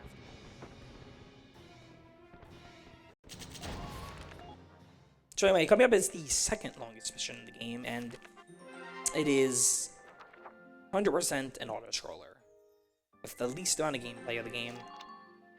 So first, we're going to skip these cutscenes, and then we're going to go to R&D. Last real R&D of the game.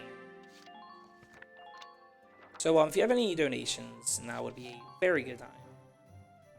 All right. We've got a $40 donation from Cristobal saying, "Thanks for entertaining us during these late night goblin hours." Thank you very much for the donation, Cristobal. And a $40 donation like that enters you in to win a bundle including a ViewSonic XG240R and a RetroTink. The first of which is a 24-inch Full HD monitor packed with all the speed and features esports and gaming enthusiasts need. The RetroTink is there to bring your classic games to the next generation monitors. Basically a very good component to digital converter. So anyone donating $40 minimum can win that bundle. Thank you very much. Alright, and we're almost done leveling up. We're one level away from getting the reason we're leveling up snipers to begin with, and it is penetration, which ignores all defense, and we will be using that to break the remainder of the game. I mean, you do have to get snipers to 15, which is actually quite expensive. Like, we've had no problem with this because we've been speedrunning and getting A rank in this, but if you aren't, if you're doing this casually and you're not getting A rank each time, then you actually do start to struggle to pay for things. But if you A rank everything, yeah, it's one of the important things about getting A ranks.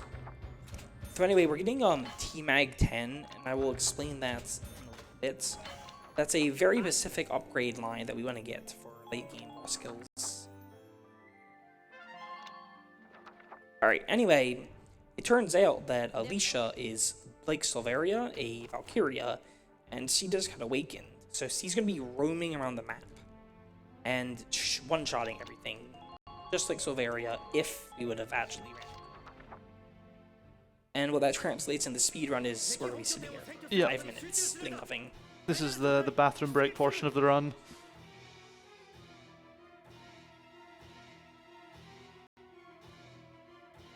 Because Alicia's like a neutral unit, I guess, similar to in Chapter 9. She always goes first, and... Yep, and we can spin the camera. But PS4 has really slow camera, so it's not as funny as it is on PC. Yeah, PC, it just goes mad.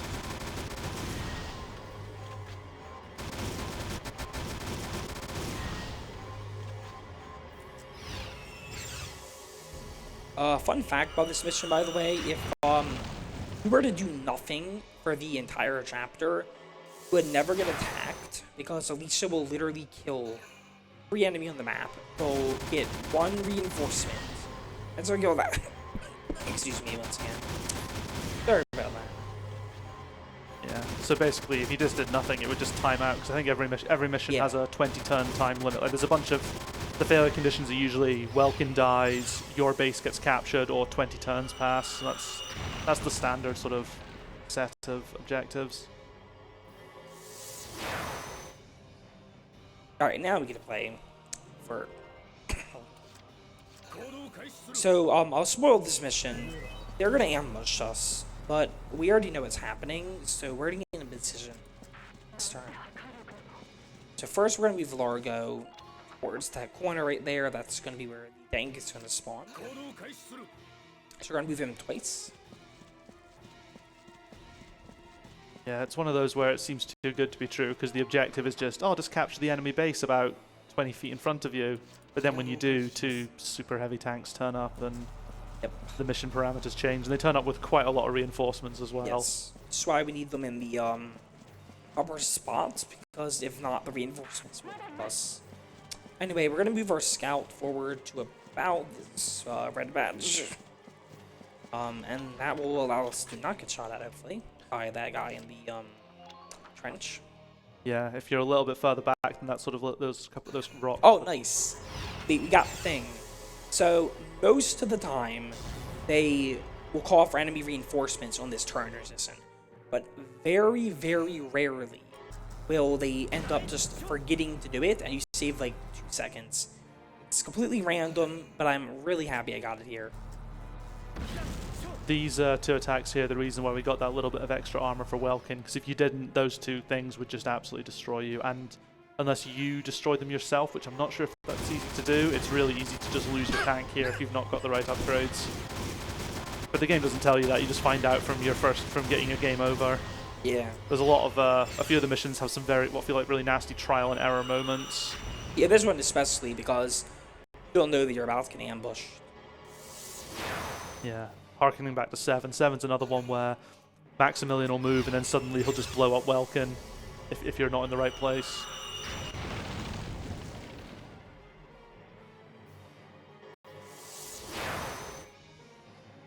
Alright, now we're going to finish the mission. First, we need to move Largo a little bit more forward. The enemy reinforcements are going to spawn like right after this light patch of ground. So we want to make sure we're well past that. And then we're going to use some orders on our scouts to set them up to kill their tank.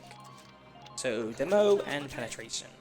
This is the most powerful offensive combination of orders in the game.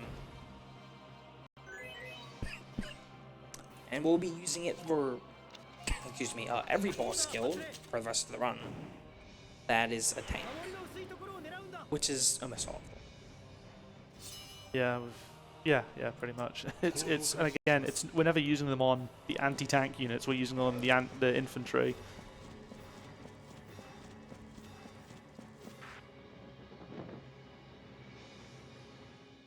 All right, and this is the unskippable cutscene in the game, by the way. This is going to pass out because after we get the base, she runs out of her Valkyria power, which is why this mission gets very scary. Because before you get her just one-shotting everything, but now there's these 2 scary tanks. No more Alicia.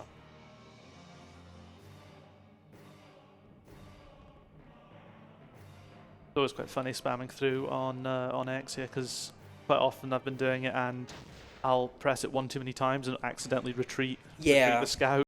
Because don't do that. When you're in a base, you can, if you've got a unit in a base, you can retreat them if you want to, just get them out of the camp. Because if you need to fill up space, because you can always call in units from other bases later. It's not something we ever need to do, but in casual play, if you need to get get more troops in, like if your troops get killed, you can do that by using your base. And what's really scary there is there's no like prompt of like yes or no. You just hit it and you just go back. Yeah, that would completely kill your run. Yeah, and that has killed my run. That has killed my run before, retreating Wavi, and I almost did it. I almost retreated Alicia once in 13 as well. Yeah. So anyway, it's very convenient that we can do this in 3 actions because we do just enough damage on that turn, shooting the body, get the tank weak enough for 2 rounds of the radiator. We finish it, and this is how broken demo and penetration are. Yeah, these are meant to be like some of the heaviest, most powerful tanks in the game, and we're killing them with a level 4 rifle. Yeah. Quite cool, actually. This is one of the missions that's actually a bit easier on New Game than on any percent than on New Game Plus. You get a lot, because you do it in 1 turn on New Game Plus. You have a lot less actions to work with. So if you get something wrong, it can go really bad. And you're also taking much blinder pot shots as well. Like you're shooting from basically the starting point at this tank. All right, Scout did CS, but as you can see, they don't really do much. we're just gonna shoot at this 3 times, and I'll be in the end of 14. Oh, nice. Nice. We're gonna get a 2-cycle. If you get a Tank Slayer there, you get a skip a 3rd action. I guess that one counts for Tank Slayer because that one has 2 different unit health bars. It's got the turret, which is something I didn't realize until I was doing a new game plus run, and I was shooting it and the tank didn't blow up. And if you hit the turret, it won't work. Yeah, what's going on? But so the next 2 missions are going to be a lot faster pace. 15 has 2 missions, 15-1 and 15-2, and they're some of my favorites in the game. I really like 15 too. Just like even casually when you're doing it, not speed strats, it's still quite a nice mission. It's got a nice layout.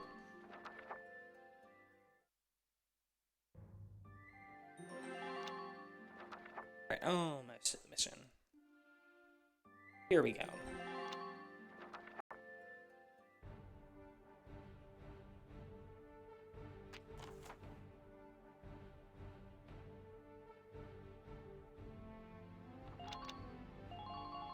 So we're going to deploy just Alicia because that's all we need. But this will actually be the last time in the speedrun that we use a scout.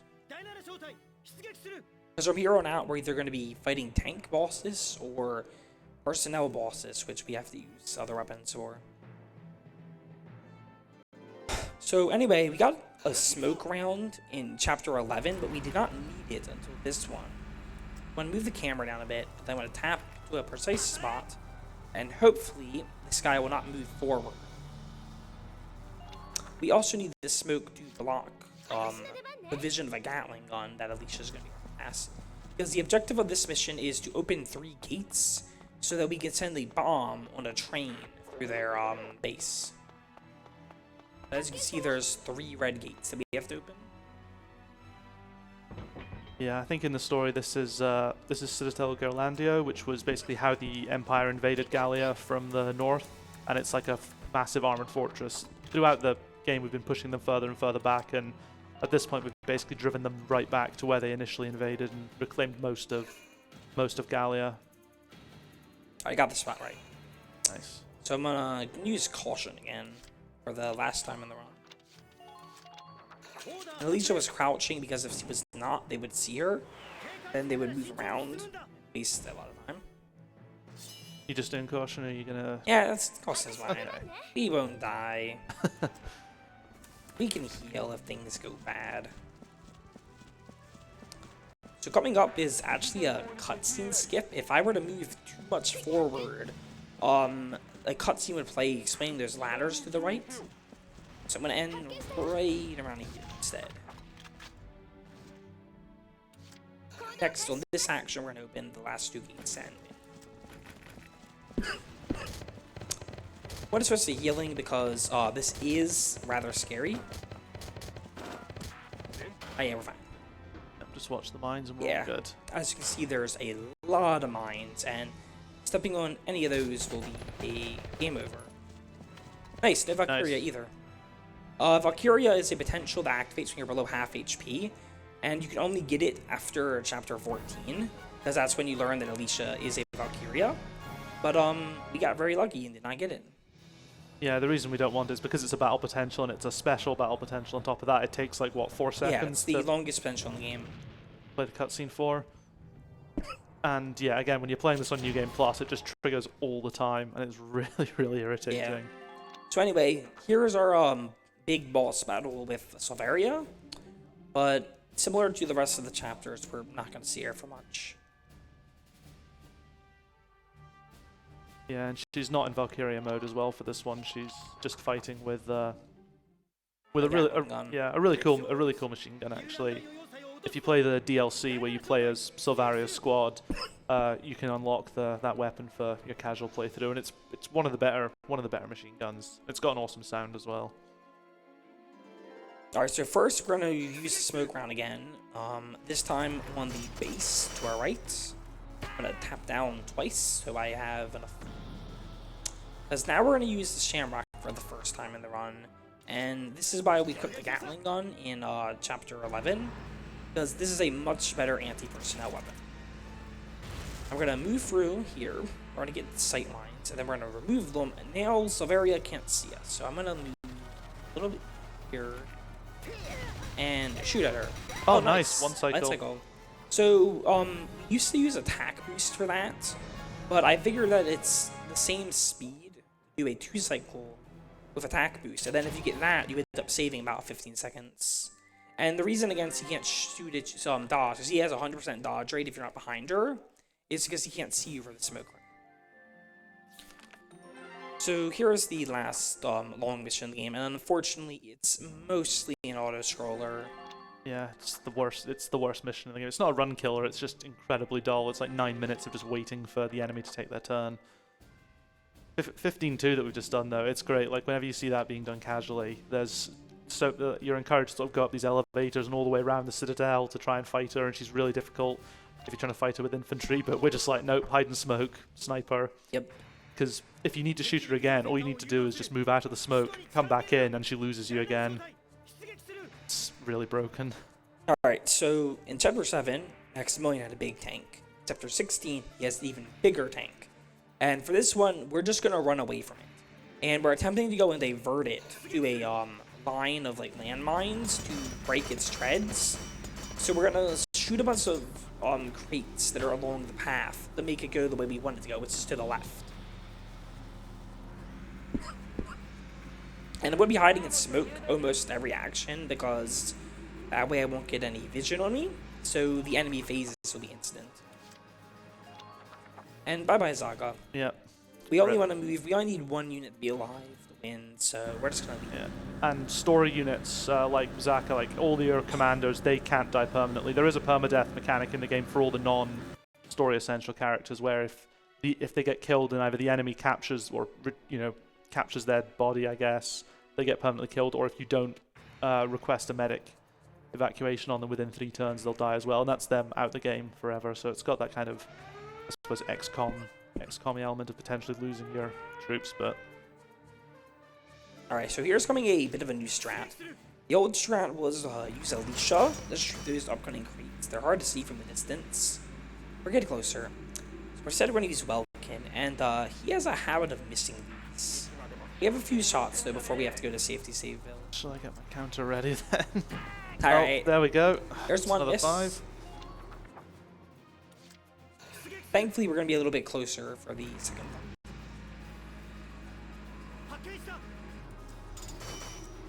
Once again, I'm going to move up. Alright, there's one. Nice. That's the easy one, Balkan.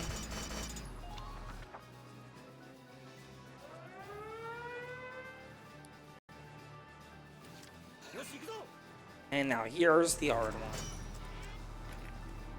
Alright. Oh, not too bad. I'm impressed. They're being pretty good today. Like the practice runs were yeah, we only had a like lot one worse. Miss.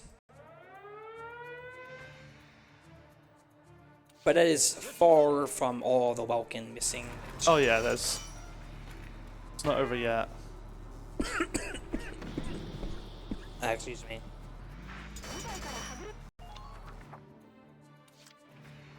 Alright, and that ends turn.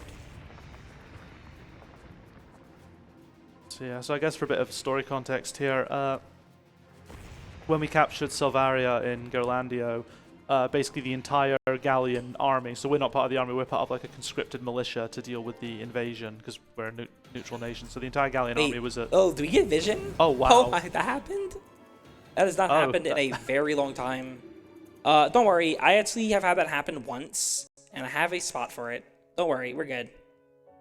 So, I have a thing. Occasionally, this happened in 18.1 as well.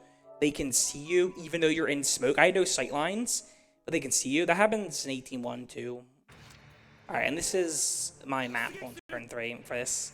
That is a bit of a glitch where they shouldn't be able to see you, but they can. But I was prepared for it.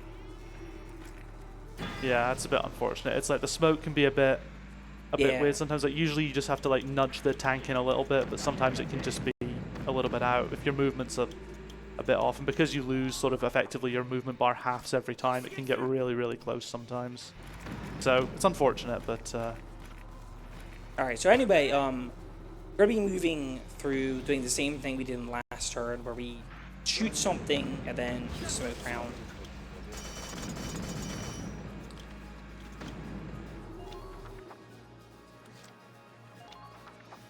That hasn't happened in a really long time. I knew I had was fully in smoke.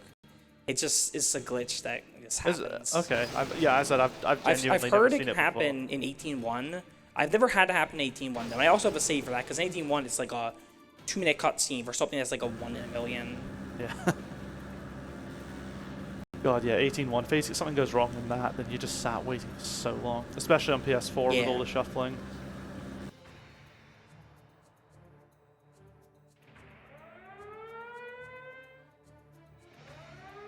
So yeah, as I was saying, at the end of 15.2, basically Silvaria activated what's called the Valkyria's final flame, where she basically uses her powers to self-destruct, and she wipes out the entire Galleon army. So it's basically just the militia at this point and some Royal Guard tanks who are waiting at the end of the minefield that we want to lead the Marmota through. The Marmota's Maximilian's new tank warship thing. Yeah, you call it a land ship. It's way too big to be practical. Yeah, there's some really cool designs for the tanks. Like the Marmota's design is pretty awesome, and Jaeger's tank, the Lupus, is really good as well. That will be the last smoke round for 16. For the next actions, we're going to be behind a rock slide, and similar to what's happened earlier, there's a very rare chance they'll see us, but this time they won't be able to shoot. There's like some weird AI things in this chapter.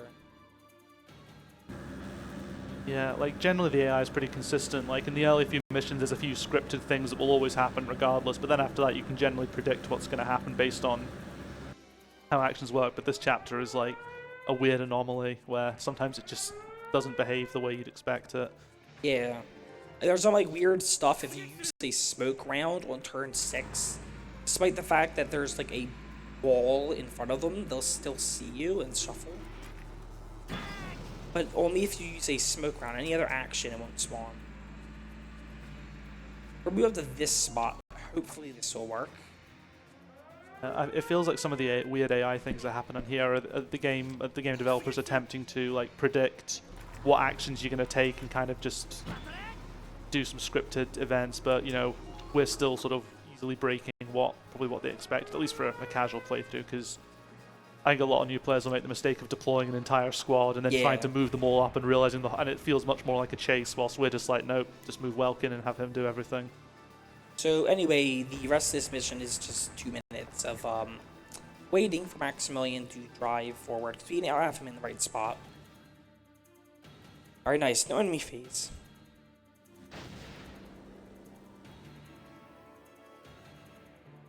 Yeah, it is the longest mission. I think on general you're sitting at what, like 9 minutes usually to get through this, and it's 9 minutes of doing unfortunately very little.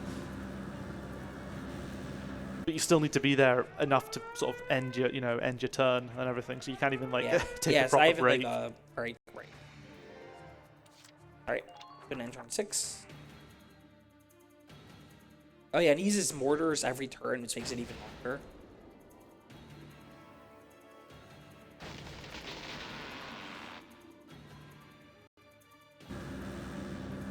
How are we doing for time? 1:42. That's pretty good, I'd say. Yeah, that's probably good. I'm sure we're fine. He's got a lot of bad luck in 18. I think it was like, was that 7 for 8th try? I think 7 was also a little rough. Alright, last turn's gonna be up. Okay, so now we're being told there's another fork to try and distract it, but you know we're way ahead of the game this time. So yeah, I believe the minimum is 11 turns, or is it 9? I can't remember. I mean the maximum. Because if he goes the wrong way, it's just game over. Yeah. Does that mean this one? Does that mean this one's always an A rank then? Yes. Well, no, you can on the left side like destroy the wrong radiators and then switch back. Yeah. Does that slow him down? Okay. Yeah. So there we go. Worst mission done. Yeah, we're coming down to the end. Yeah. And the missions start to get pretty cool again. Like 17, we get some kind of cool, some cool exploitation of demolition boost and penetration again. Yeah, we'll be using that for a lot of the next missions.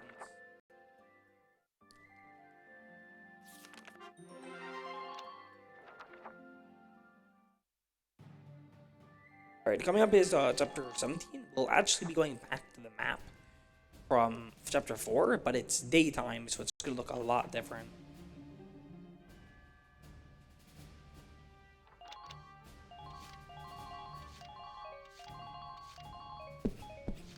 And again, this is another one of those where our CP usage is really tight. We can't make a mistake in this one. And it's the last sort of, I mean, it depends whether you count the Valkov as a boss or not. Yeah. But it's the last sort of real boss. Or armored boss, I guess. Last tank boss, though. Yeah. But yeah, because this tank, we're going to use demo penetration again. And the reason we use T-Mag 10 is the more bullets we're shooting, all the bullets are buffed with both demo and penetration, so they do way more damage than they would if we had a stronger weapon.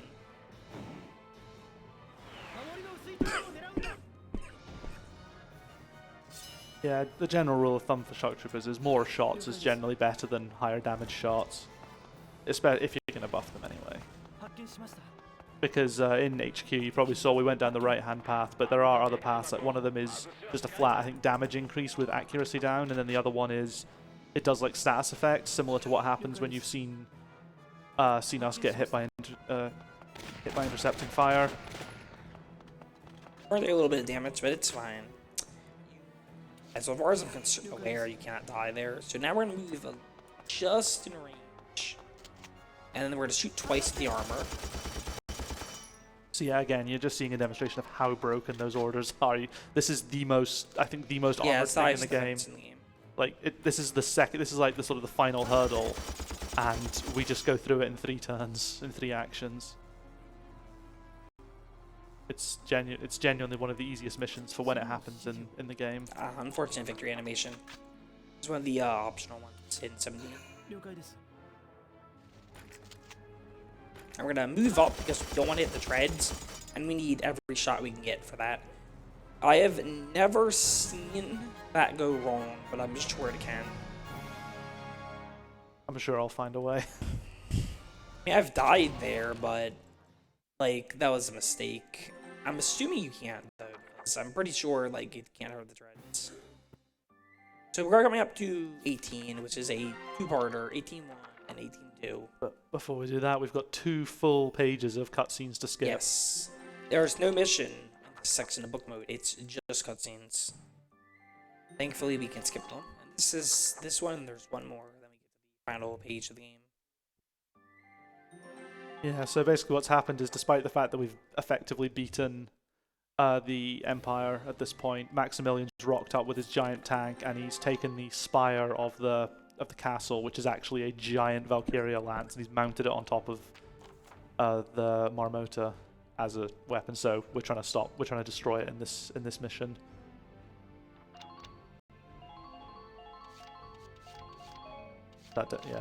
Yeah, it's pretty specific we want these characters to be, because we're going to be hiding everyone in smoke ground. Because this is unfortunately going to take 2 turns.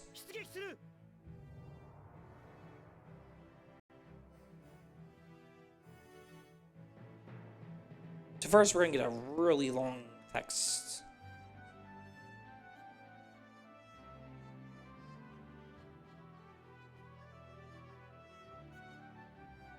Alright, now we get to play. So turn 1, we're just setting up stuff so that we're going to destroy this damaged plating. So Alicia went in Valkyria form again, 16, and she shot at the Marmota, made a hole in it. And we're going to exploit that to make a bridge so that our shock trooper on turn 2 there. Now I'm going to start maybe my tank. And we're going to use the smoke ground. I got to make sure it's one everyone.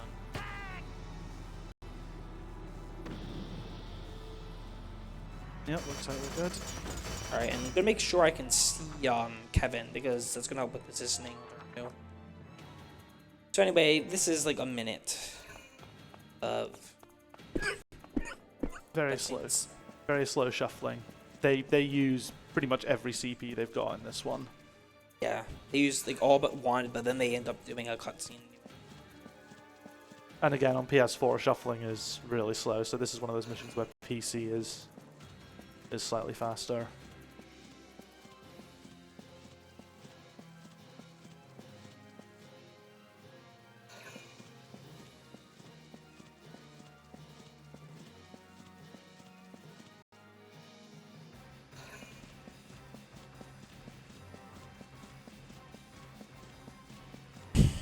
Excuse me.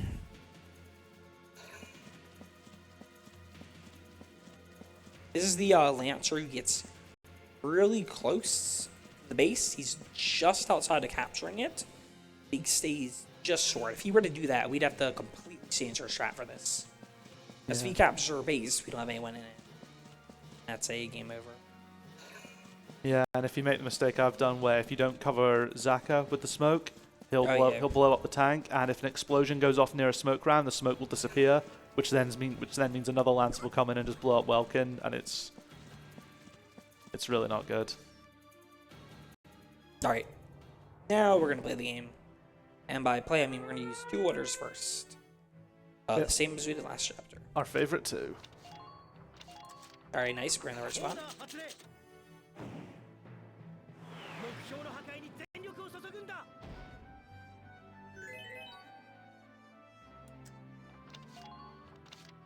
Alright, Mandarin.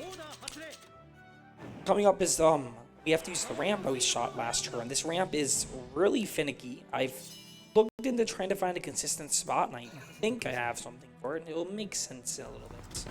By the way, these are the most harmless turrets in the world. We have no defense boosting orders, but they're barely going to do any damage. I'm going to try to take it from the right side. Alright, we got it. That was pretty decent. Yeah, it's really weird. The collision on that ramp is just a little bit finicky to work with.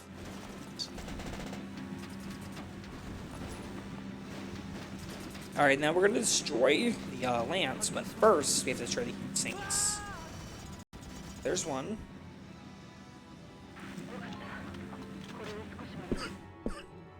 Then the right one is right where we're standing. Up, and there we go. When we have the cutscene, the energy shield surrounding the Lance is going to be destroyed. Then we're going to take 3 actions and destroy it. And like I said, it's only works because the T-Mag has more bullets per action than the other weapons. Yeah, we need, I think, 66 shots to destroy the Lance, and it's 30 per round with the T-Mag 10. And nice, we got no victory animations on either of the actions. And this is really consistent, by the way. Like, I don't think you'd have to like actively try to not hit this target because it's so big that the circle's like completely on it.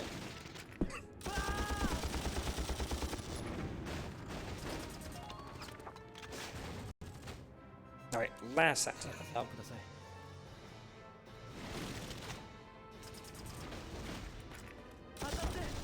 Nice. So yeah, we've scuppered Maximilian's plans to blow up, to basically win the war with this super weapon. Yeah, so even though we basically won, Maximilian's gonna try to kill us. So that's the last minute. And yeah, he's kind of mad scientist crafted himself a makeshift Valkyria kit so he can basically act like Silvaria was acting back in Chapter 7. Yeah, so this is gonna be the only time we actually fight a Valkyria game.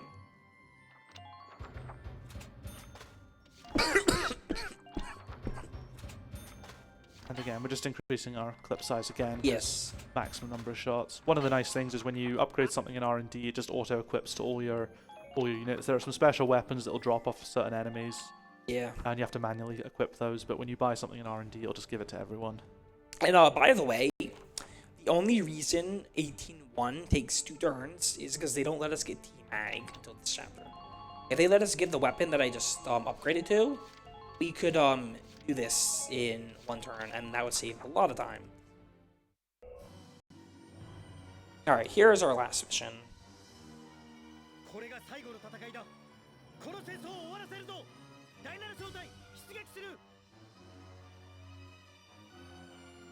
We've all boarded the Marmota somehow. Yeah.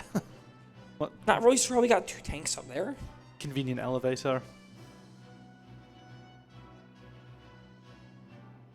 And as you can see, the lance falls apart.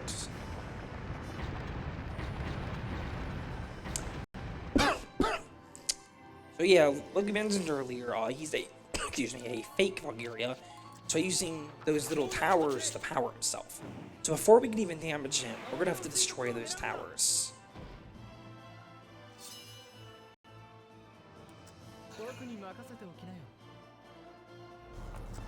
Just as a small point to mention, so we specifically picked male shock troopers for this action because their firing animation and sort of gun raising animation, I think, are slightly faster. Yeah, it's really noticeable if they're side by side. So we're gonna wait till Maximilian's done shooting. We're gonna count to like 10-ish, but it's usually safe. So now we're gonna use our next shock trooper. Take out the one on the left. So count like 1, 2, 3. Yeah, probably safe. And we're gonna get behind because we're gonna use a team attack.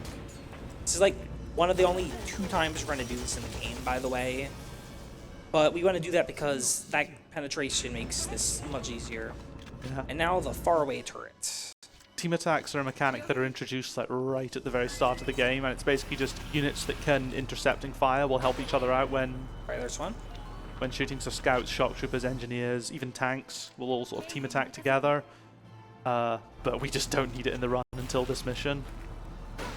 Alright, unfortunately one miss, so we're gonna have to be a little safe now. Worth making a save. Yeah. So, the old strat used to be to use, Marina. And she has, level up to 16. And then we get, ultimate accuracy, and you can't miss this. But the new strat is to skip that. Normally, we just would go for it. And yeah, as you can see, we usually get it. But, was not worth risking because we would not have ammunition or the CP to go and complete the mission. We're also going to be doing a bit of a different boss kill now because our CP's count is different. I'm actually going to show you something special because we can do that. We're going to use the team attack.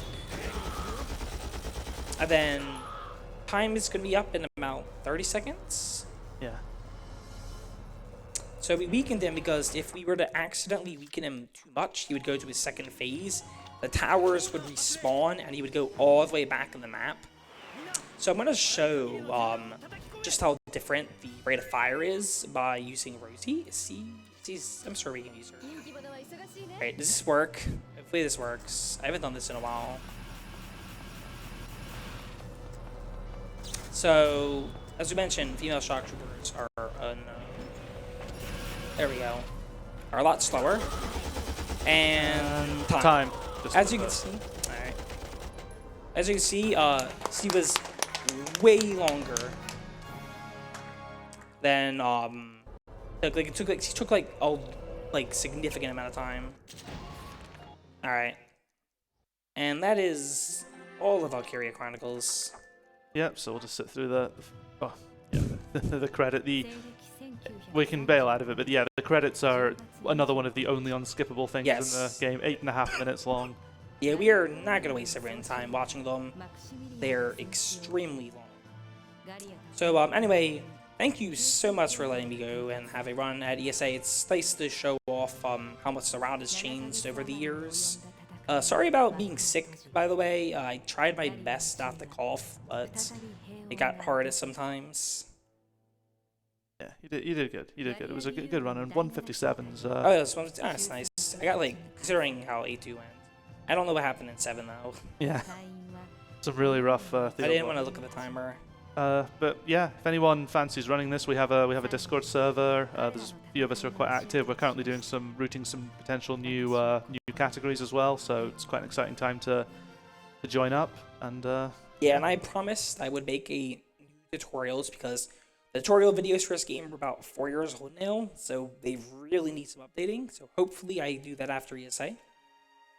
Okay, and yeah, I think we're done. Yep, alright, thank you all for watching. Yep, cheers guys. Next run is Horizon Zero Dawn. I definitely recommend staying around for that.